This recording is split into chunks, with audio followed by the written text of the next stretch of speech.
All right, here we go. So hi, you guys, and welcome. My name's Jenn Barley, for those of you that I haven't met before.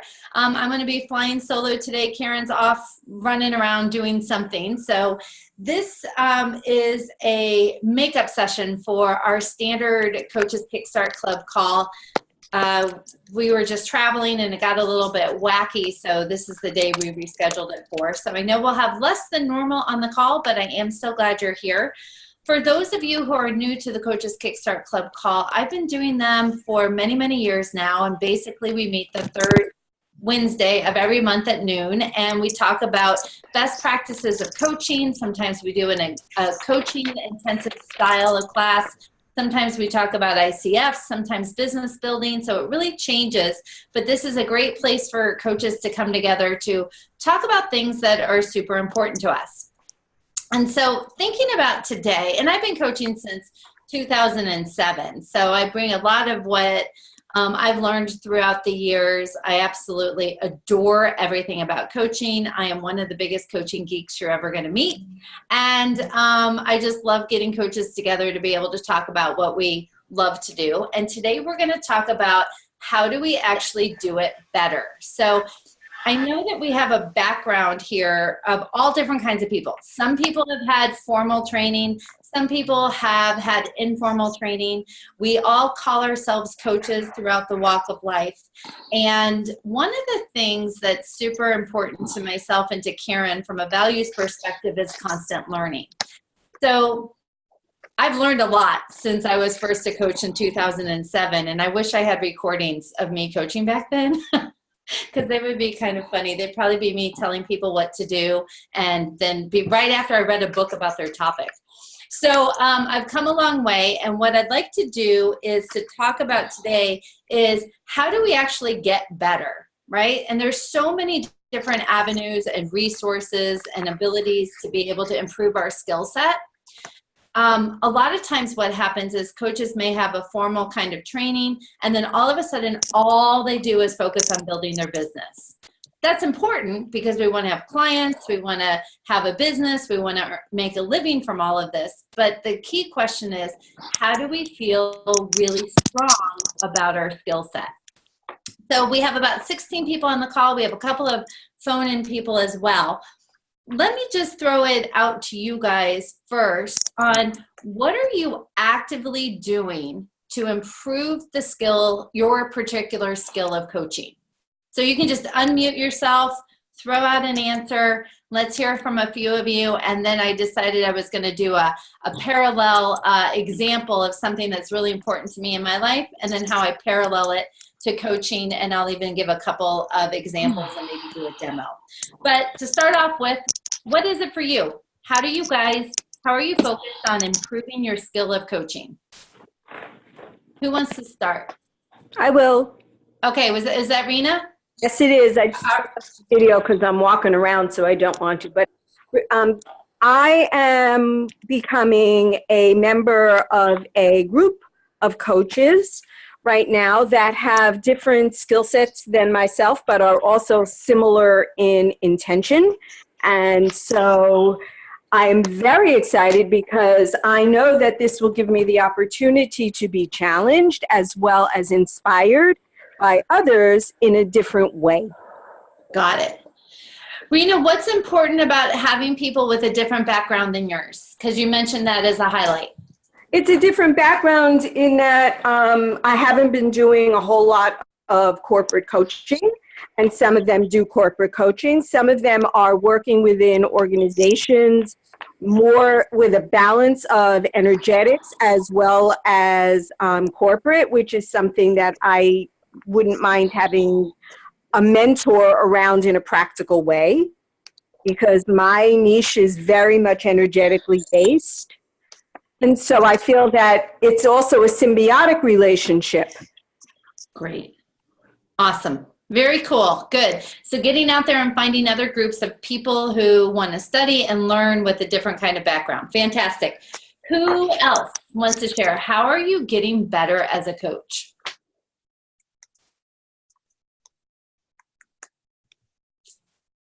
Hi, Jen. This is Mariano. Hi. How are you? A long time.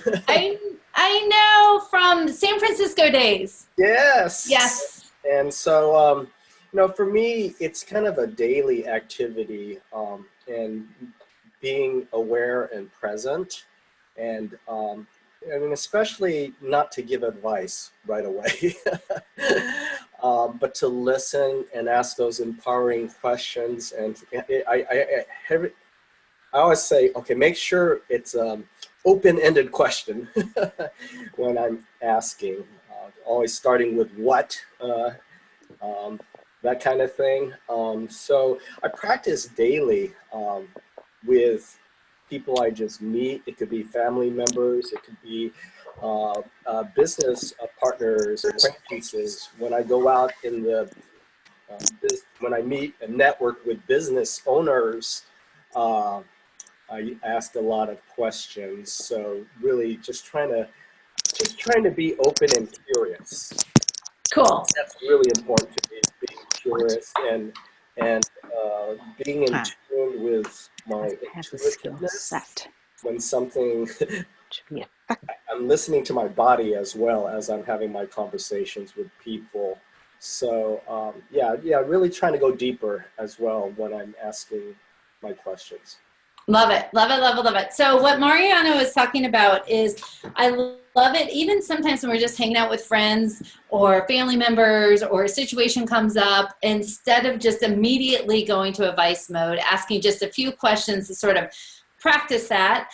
He also mentioned something really important that I am a huge fan of, and that is starting your questions with what. Right? So obviously you can do who, what, when, where, how, or why.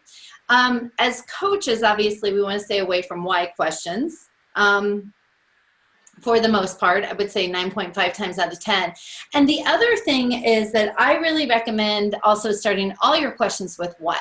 So even practicing, changing, a how is more about methodology, right? So how are you going to approach that? How are you going to do? How are you going to feel? Versus the what are you, in what ways can you, blah, blah, blah. It will make a huge difference in the way people think about their answer and process their answer. What tends to be a stronger question than a how? And just for fun to practice it, ask yourselves a series of how questions, change it to a what question, see what difference that can actually make. But it tends to get people into a broader way, instead of logically figuring out how to do something. The what opens up a huge possibility. So that's kind of cool. So I love that. So, and I agree. I've said that forever. Try to go a whole day with asking only open-ended questions. That includes the 7-Eleven guy. That includes Starbucks and how you order a coffee, right? Anything that you can do to practice just being able to do that. They won't know what you're doing. It's a good way. Cool. All right. Who has something else? What do you do? What do you do to stay on top of your coaching game? Was that you, Diana, raising your hand? Yeah, sorry, I didn't know if we were hand raising or what. I guess as I'm listening to the other two contributors, definitely both of those things. I participate in the KickStart Club. That helps me be a better coach. And then what I found that is really interesting and kind of fun for me, and it kind of allows me to follow my curiosity too, is learning other modalities and then finding the common thread. And so that just gives me so much more, so much of a richer vocabulary to use with my clients and give them different perspectives to look at something. So for instance, using the ELI assessment is great. There's another assessment that I've used. It's free and all coaches can use it, by the way. It's called mindtime.com. Takes 4 minutes for your client to take the assessment, and it gives them, there's 12 different thinking styles. So it really allows, for me as a career coach, it's great for helping people to prep for interviews, because rather than people showing up saying, oh, this is what I do, I've got 10 years experience of this, 5 years experience of this, it gives them a narrative of how to talk about how they think, which is really important in an interview. So I really like, and then there's another modality that I learned called multiple brain integration technique. So it's about helping your client be aware of their different body intelligences. So the brain here, but we also have a brain in our gut system, and we also have a brain in our cardiac system. So just that awareness helps me, like I said, bring more vocabulary and more dimension to how I reflect back to my clients what's happening with them. And it just gives them more insight to how they're, what's going on with them. I love it. Diana, was it Mind Time? MINDTIME? Yep. Mindtime.com. Your client, it takes 4 minutes to take the free assessment. You can take the free assessment. And if anybody's interested, I'm happy to set up a connection with John Fury, who spent 30 years developing this system. Very cool. Awesome. Very good. So I love a couple things that you said about that, right? So it is about, we all have a basis that we come from. And then how do you find common threads through many different kinds of topics? So it could be, as Diana mentioned, it could be through an assessment. Where do you see common themes? It could be through understanding human behaviors and how that comes into play.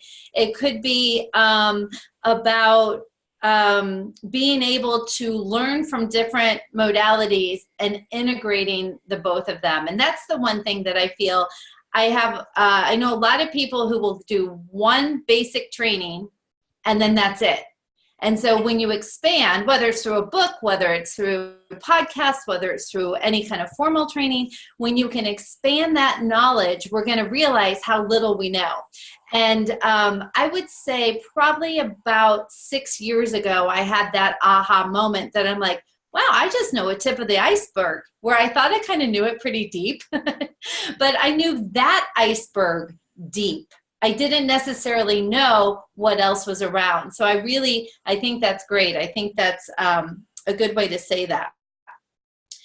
The other thing I want to give a recommendation is most of us have a lot of jargon that we use, right? So we may have the jargon from a particular field of study. We may have jargon, truthfully, just in the coaching industry. We have jargon and a lot of things. What happens is a way to practice is actually explaining your jargon. Even if you're with a bunch of people that speak the same language, and I'm going to give an example because I know a lot of people in this call can talk energy, okay? So if you don't, that's okay. This is just an example. What people will often do is say, well, I would coach them around their level 1 energy. That gets you stuck in that jargon. The more that you can say, I want to coach them around how they feel powerless when it comes to choice, specifically around disappointment, all of a sudden your brain opens up. It's knowing, what are you really dealing with? How could I explain this particular jargon to somebody who knows nothing about it? How do I then all of a sudden get really skilled at identifying some of the characteristics of the jargon? So that's just one thing I just wanted to highlight, is a great way to be able to do that. So it may be jargon if you're a corporate and leadership coach. It may be jargon within your companies that you work with. It could be jargon from an assessment. It could be even jargon in a business building. If you're a business coach and you help people with ClickFunnels, well, explain what that is in a way that really resonates with people. So I love that you said that. All right, good. Let's hear from one more. What else do you do to stay up to speed on your skills? Even, I'll give one other example while you're thinking of who wants to volunteer. In our Facebook group, if you're not a part of the Facebook group, just let me know. I'll get you hooked up. But in the Facebook group, we put up scenarios. And a lot of people would say, I would A and V, and then they ask their questions. Well, A and V stands for acknowledge and validating. If you want to be good at acknowledging or reflecting or validating, the best way to get good at it is to actually type out what it is that you would say. So if you would A and V, great. But could there be ways it could be done differently? How do you highlight that? How could you teach somebody a great method of reflecting and validating through your own examples? So that's another place I feel we get kind of stuck with. Oh, I would just do active listening. Okay, well, what is that? How would you do that? How could you explain that to somebody else? So that's a side note. Okay, who else? Erica, Marks. Sure. Hi, everyone.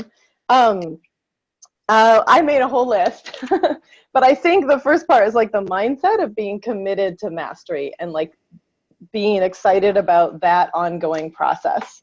And so for me, that's resulted in pretty much taking everything that Jen and Karen offer, like any class, anything, because it's about, a lot of it for me, the process is also finding people that I really align with and learning from them. So having mentors and having peers also that I'm aligned in that same way, that I really respect their thought process, and maybe, like you're saying, they have different strengths. And so part of it's engaging in a really open way. So when I'm facing a challenge and I don't know how to handle it, finding a way, like a mentor group or a mastermind or the groups here, to put it out to people that I respect and engaging in that conversation of how can we do this? How, getting their opinions and their advice. And let me see if there's anything else I wanted to say, but I feel like that part hasn't been mentioned as much. And then I guess finally would be walking my own talk, right? So looking at any areas of my life and actively applying a coaching approach, either hire a coach or just self-coaching or whatever, just very actively experiencing myself in the same way as I would take on a client. I love that. Yeah, super important, right? So when we get frustrated, get curious with ourselves. When we say, I just showed up that way, what would I do if a client showed up that way in one of our sessions? All of those. Fantastic. Yeah, hey, Sullivan. You're on mute. It's like the story of my life, Barley. You mute me all the time. Hello, everybody.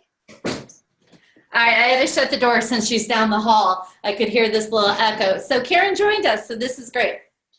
Okay, so getting better as a coach. Karen, what we're doing is we're talking about how do we get better? How do we take our craft and take it to the next level? And one of the things that I thought would be helpful would be, I took something besides coaching. So I have been a big lifelong learner when it comes to coaching since before I became a coach, and then when I officially did in 2007. In fact, I even listened to a short little podcast today that was floating around about negativity bias that I saw some people talk. Yep, Erica, you commented on it. I saw people talking about it. I'm like, I'm curious about what's going on with that. So that was super great. But Kara, what I thought I'd do is sort of equate this to something that's newer in our life, which is running.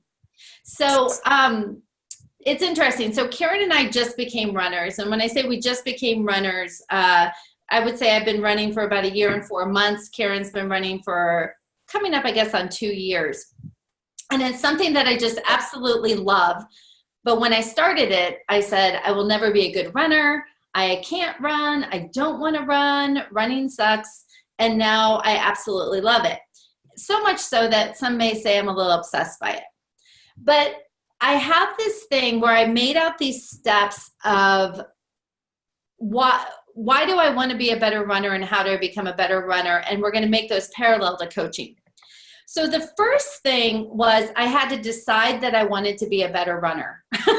So that's what you guys need to decide. Do you want to be a better coach, right? No matter how great you are, you can always be better.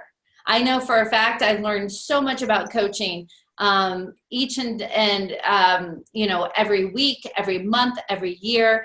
And so part of it is making that commitment to what it is. Erica nailed it when she said about mastery, right? So if we're on the road to mastery around our coaching, it means that we never arrive. We're never actually there. We're going to keep working and refining and doing different things with it. So first thing is decide to get better. And I think I wrote down 9 steps. So first thing, decide to get better. So before you decide to, so the big part about that is remember what we talked about a bunch, Jen. You could make all the decisions in the world, but if you don't take any action, is that a decision? So the big thing here is you have to make sure that once you make a decision, what's the action that comes with it? So I could sit here and go, ooh, I'm going to be a better runner, and then sit my ass on the couch and watch TV, and that's not going to make me a better runner. So what am I going to do? Okay, great. I'm going to be obsessed with finding sneakers that are really comfortable on my feet. I'm going to, create a training plan. I'm going to do this and that. But then I got to get my ass to the gym and I got to run. So the big thing here is that if you can make all the decisions you want, but unless there's action, it's just kind of like, in my mind, it's just a wish. Love it. Totally, right? So we even saw that today on something you showed me. It had the words plan, plan, plan, all scratched out, and then action, right? So she showed me that. That's exactly it. So one is to make the conscious decision that you're actually going to make it a priority in your life. And the priority could be, 10 minutes a day. It could be 2 hours a week. It doesn't really matter, but it's committing to it. The second thing you have to do is find your why. Why is it important to be a better coach? Okay, so I want somebody to play along with me here. And I'm just going to ask you, why do you want to be a better coach? And then you just tell me the answer. And then I'm going to do a series of questions to dig down a little bit deeper. But the more you know your why, the more bought in you're going to be. So who wants to be my volunteer? Is that you, Leanne? Hold on. Let me unmute you, Leanne. I will do it. I think I will unmute. There you go. Hi, Leanne. Hi, how are you? Hi, it's so good to see you. You too. Nice to Okay, so I'm assuming that you would like to be a better coach. I would definitely like to be a better coach. Okay, so what makes it important for you to be a better coach? Because I realize how strong a value it is of mine to be professional and to really offer value. Okay, and what's important about that? Well, I think it's connected to a gremlin because I want to help people along on their journey, and I want people to see me as a good coach and someone who offers a good, high quality professional service. Okay, and if you were to offer a good, high professional quality service and help people along their path and what they want, what's important about that to you? What's important is it's connected for me with the exchange of money and just understanding that feeling absolutely confident in the value that I am offering in exchange for this energy, money, coin, currency, however you want to look at it, but just so that there is a sense of worth, I guess. Okay. I'm walking into this gremlin trap outside. You are. I know. I didn't think we were going to go this way, but that's okay. I'm gonna help you with it. And what's important about feeling confident with your coaching, regardless of when the inner critic comes up? Yeah, and actually that question's the one that really aligns with me, because it's the confidence factor. Because even when you are entirely confident with how a session's gone, the client may leave a call feeling yucky about something or not feeling that session went really well. It's the confidence that I did everything that my training, my intuition speaks to me of, so that I know that I did the best I could do in that circumstance. Okay. And what's important about that? A sense of peace, actually. Okay. It's just a sense of peacefulness, knowing that it doesn't really matter what any feedback is, that the feedback is so subjective. It's about my sense of peace with the offering. That's your why. Yeah. So why you want to be a better coach is so that you experience peace. And it's through many different stages that gets there. There's also reducing the inner critic. It's about getting out of your head. It's about being confident. It's about helping people.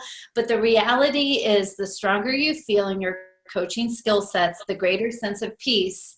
And if we coach from a place of peace, as opposed to, oh my God, am I asking the right question? Was that a how question or a what question or blah, blah, blah, blah, blah? We get away from that. So that's a great exercise. When anybody says they want something, it's what's important about that, and what's important about that, and what's important about that. So the cool thing is sometimes when I'm making this part up because we don't know this about Leanne, but let's say she's sort of trying to juggle everything, right? So, still getting settled into a new house, and she has kids and they're going off to school, and she wants to make time, but she can't make time. She can connect to the peace that she will experience by being confident in her coaching skills. So thank you, Leanne. Thank you.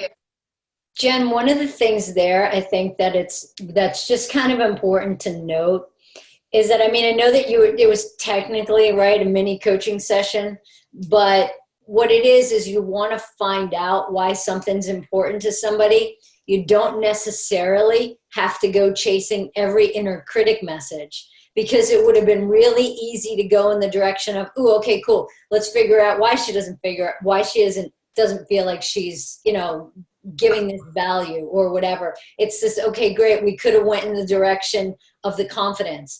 So those kind of things, it's making sure as a coach, you can take that step back. You can jump out of your own box and, like I say, not chase every gremlin or chase every inner critic. Because if you do, what happens is you're going to have a coaching session that's going like this without a direction. And Jen, what she just did was she kept things on track. Boom, here's where we start. We're going to figure out why it is you want to get better in your coaching. And what do we come to? The actual real thing that Leanne's looking for is that piece. Love it. Good. Okay, so my why when it comes to running is really about, I'm in awe of the thought is, what am I capable of, right? So I've seen improvements and I've seen things but what keeps me on this running journey? There's a whole bunch of stuff, right? It gives me peace of mind. I like it. Karen and I get to do it together. We have fun with our friends. But the real thing that the reason I decided to get serious about it is because I want to find out what I'm capable of actually doing. So that keeps me going, and also all the different kinds of support systems I put in place. So know your why. The third thing with running is I run a lot, right? So we run 5 days a week, and we run, I consider it a lot. Some people may not, but somewhere between 17 and 25 miles a week. And so we are doing it, and we have 2 days off a week. So the tip here is you need to coach a lot. And some of us are like, but I don't have clients, or I haven't found anybody to coach, or I'm only coaching 1 hour a week or 3 hours a week or whatever. Partner up, ask people, do pro bonos, volunteer for an organization. Being able to work at all where you can use your coaching skills is going to help you get better at what it is that you actually do. And I think a big part of that too, Jen, with that piece of it is, do it, and do it with people that are better than you. Because I think that we can all elevate our games, but we're not going to I used to play golf a real lot, and I got better because I played with people that were better than me. And if that bar was always higher for me, it's like, okay, great. I could watch how she hits that shot, or I could see how he hits that shot. But if I'm playing with people that are at my same level, I'm not saying that it's not fun, but what it is I'm not going to be able to have that, okay, great, this is what better looks like. So figure out what your better looks like, figure out some benchmarks about what better looks like, and don't be the smartest one in the room. I love it. Judy typed in here, and she says that the ICF has a great peer coaching program you can sign up for as a member. And it's true. It's a reciprocal coach kind of thing where you coach somebody else coaches you, and it's a great way. I believe it's free. I'm not for sure on that, but that's a great example of ways to be able to practice. And let's say that you're not with someone better than you. The cool thing is you get to, on your own, reflect. What did I love about that? What would I do differently? What did I learn about myself through thinking about how I would coach myself versus the coaching I received? All of those things are a great way. Oh, there's a $50 administrative fee, Judy says. So, okay, perfect. Okay. So the next one, the 4, so 1 is decide to get better, 2, find your why, 3, I said run a lot, but you would coach a lot. 4 is pay attention. And that means that when you do coach, it's about reflect what frustrates you, what challenges you, what did you notice? So an example for me with running is sometimes I will be able to run effortlessly. Other times I'll run a mile and then I'll need to walk for a while, and which is strange. What was it? What set me up to walk? It's usually my mindset, like I'm really tired, it's really hot, I don't really want to do this. But what are the messages that you tell yourself when you're coaching? When you hang up the phone, what do you wish you would have said that you didn't say? What do you wish you would have asked? Did you lead the client to a particular place? How would you do it different now that you are off the phone? Being able to take that time to really pay attention to how the sessions go, what is the level of interaction, what challenges you, and notice some of your default patterns. What questions do you always ask? If you always ask, how does that make you feel? You have got to change that up, right? So all of those kinds of things are super important to pay attention to go up in game. Go ahead, Diana. One of the things I like to play around with is asking myself, like, how did I attract this person into my practice? So, you know, it sounds kind of like it's sort of a backwards intuiting sort of thing, but I like to think, oh, wow, I've got all of these people with this particular career issue going on right now. Or sometimes I notice themes that are like totally mind-blowing, and it's really fun to kind of, you know, sometimes go down the rabbit hole and say, am I really meant to be coaching? Like, for instance, last week I got, I'm not kidding you, 3 people who said, you know what, I'm actually really psychic, but I've been hiding it and bearing it my entire life. 3 clients. Right. Something along those lines.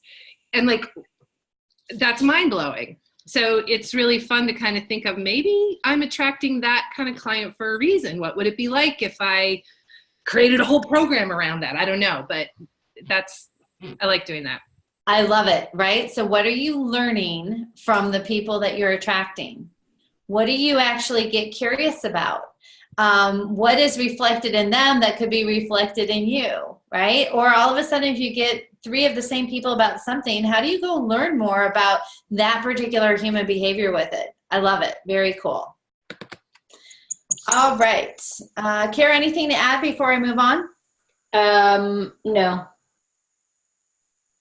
No? No. Okay.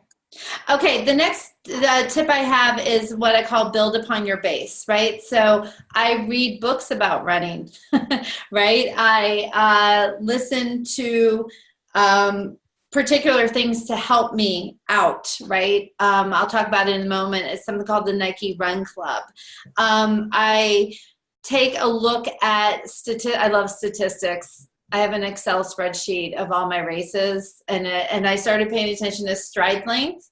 So I could say, so when do I do my better races? How do I take the knowledge that I know and even go further?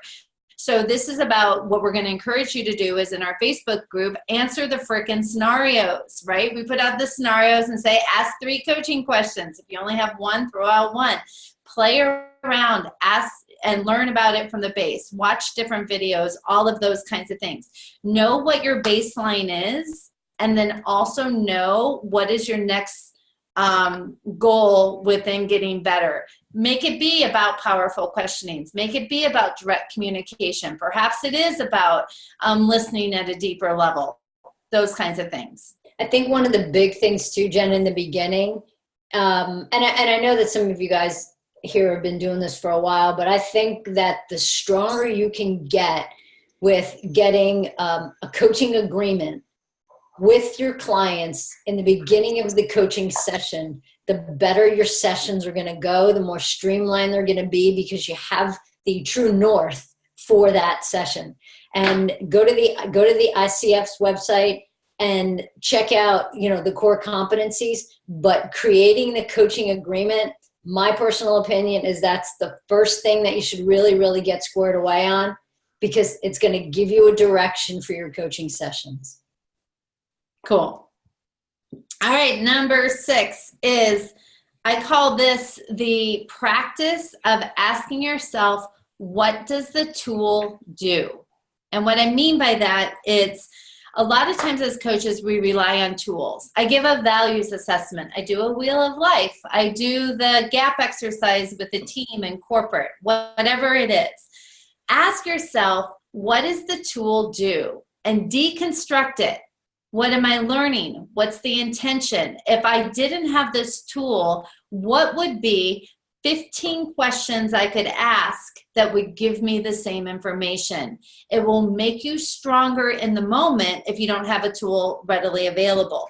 So, for example, with running, there's this thing called the Nike Run Club, and you can do speed runs, and it's a workout, and they will guide you, and you're gonna run, for 1 minute at a 5K pace, and then you run, and then you rest, and then you run another minute at a 10K pace. I have to ask myself, what's the purpose of this? Why do I need to adjust speeds? Why these particular distance? How is this going to help me be a better runner? Because I was just running everything at the same pace and I wasn't getting better. But by shaking things up, I realized the reason is it teaches your body to be able to exert. It helps you run faster than you normally do. It helps you with stamina, etc. So if you have favorite tools that you love to use and maybe feel dependent on, that's a great way to do it. What's the intention? What's the purpose? If I didn't have this tool, how could I get the same information through a series of 15 different types of questions? And I think a big part of this too, Jen, is and I challenge coaches a lot to not use a whole lot of tools unless they really know what the intention is behind that tool, because I think that a lot of times there's a tendency to use tools as a crutch, and if you and you don't need it. And the better you can be in the beginning with not having to use a whole bunch of tools, I think that the better off you're going to be as a coach, because you don't need all these assessments. You don't need, and I'm not saying assessments aren't good, and I'm not saying that tools aren't good, but it's the, oh my gosh, if I don't have this, how the hell am I going to coach? And I don't want you to think that. I want you to have the confidence to know that you can coach, and the tool is going to be an assist for you, not a crutch, because the crutches aren't so great, because then you become dependent on it and you get all jacked up. Love it. All right, my next one, I'm getting my numbering 4, 5, 6, 7. Number 7 is what I call get outside of what you know. And what I mean by that, so as it equates to running, is that Karen and I actually joined a run club that has a coach, a part of it, and other ladies. And when we're in New Jersey, we meet up at 3 different times during the week and we run with them. And one is that it gives us new places to run. It gives us, we started learning how to do hills, right? Things like that. And then also our coach was able to teach us stuff that we didn't know.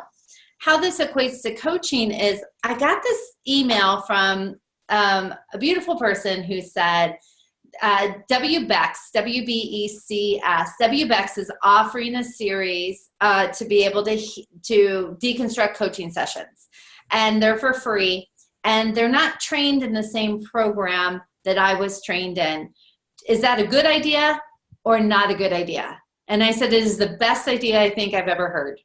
The more that you can hear people train from different places or different backgrounds, the better. You're not going to take everything. You don't have to do everything that you learn, but you get to say, oh, that's so curious. I love how they approach that. Or, wow, that sort of goes against what I'm familiar with. I'm going to stick with what I know around this particular area. And I think that the more exposure to different styles, different trainings, different practices, different backgrounds, will give us that ability to get outside what we know. I got back the email saying, so have you studied with other people than where you got trained? And yes, constantly doing that.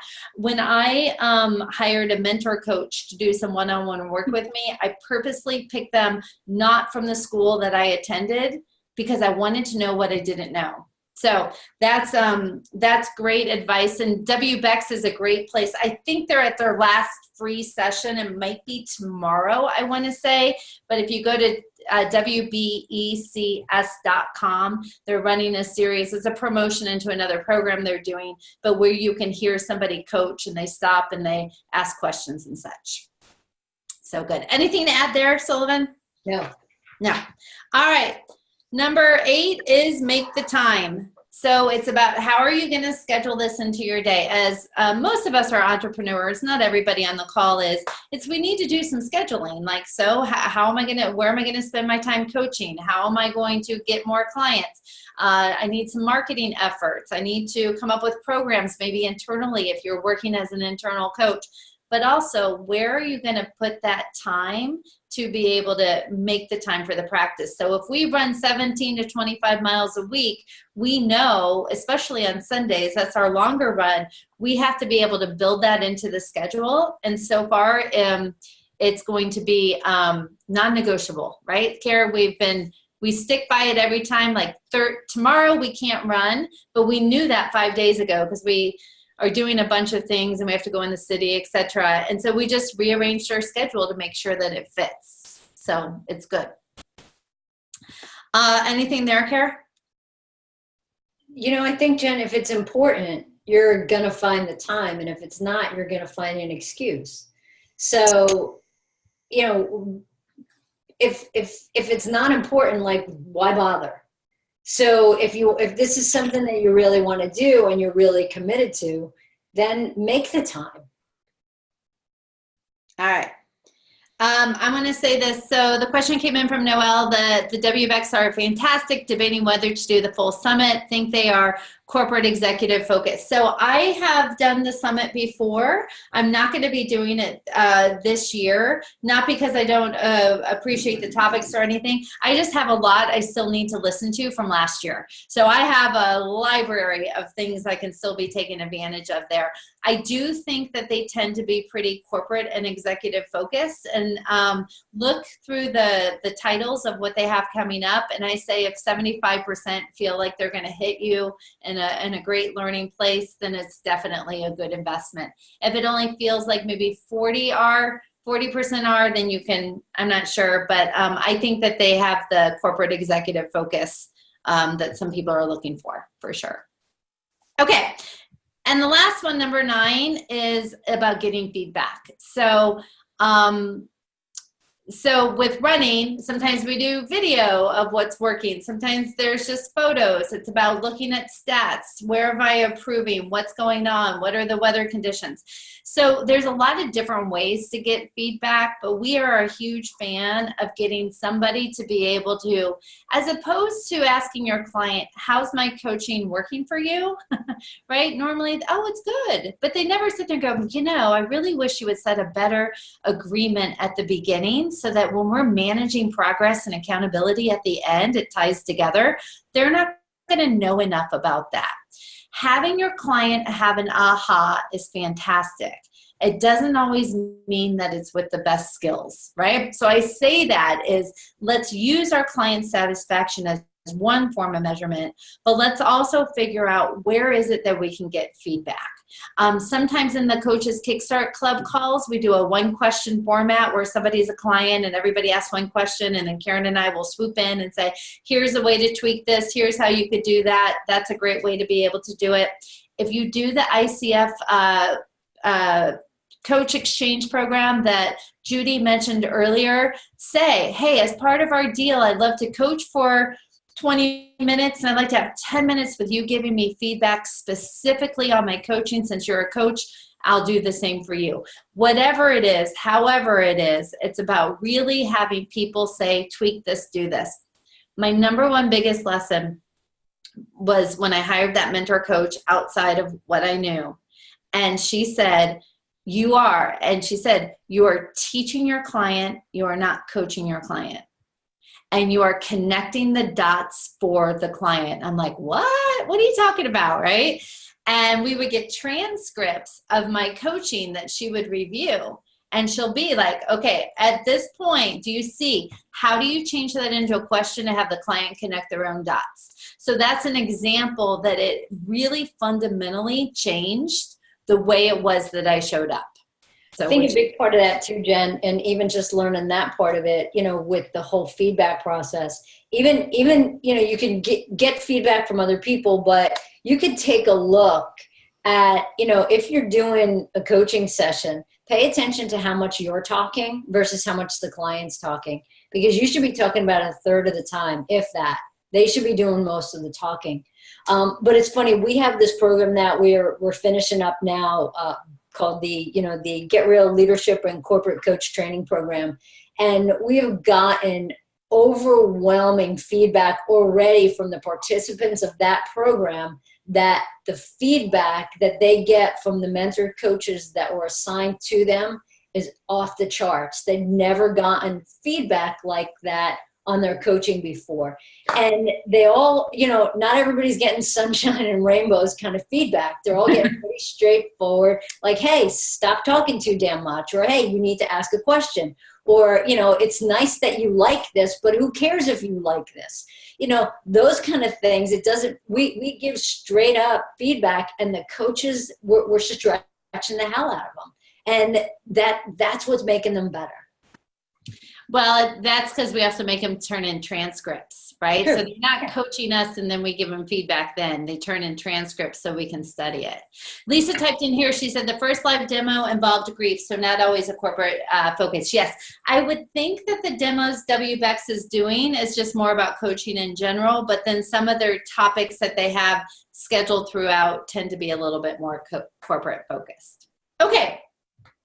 So of all that we just shared with you, what are you guys going to do? What's one area or principle or thought are you going to apply to getting better as a coach? Who wants to share that? Just unmute yourself and share away. Oh, Erica. Yes, I give Erica feedback on her coaching. So what do you guys think? What's something that you're going to put into play based on this conversation?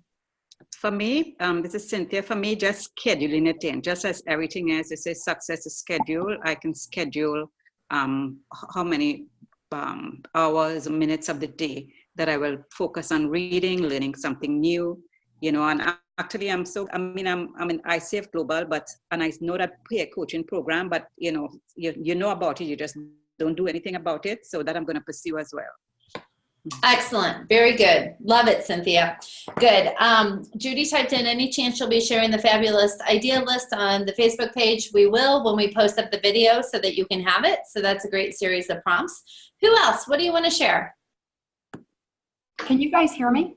Yes. Hi, Lois. It's Lois. How are you? Great. It's so good to see you here.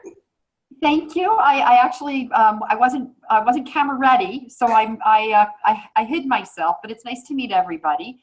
And this is my first call, so I'm actually going to take a look at the WBECS information, and I also jotted down several of the things that you mentioned earlier in the call. I love what you said about the decision, and it doesn't become anything until you take action. I wrote down plan. I crossed them all out, and I wrote down action. And so I'm going to ponder about that for a little bit, because the whole notion of the whys behind things and taking action are they're really resonating with me. So it's nice to meet you all, and I look forward to participating in the future. Excellent. Very, very cool. I love it. I love it. And we're glad you're here. Yes, we welcome you to the group for sure. Good. Who else? What's something you're going to take away from this? Go ahead, Leanne.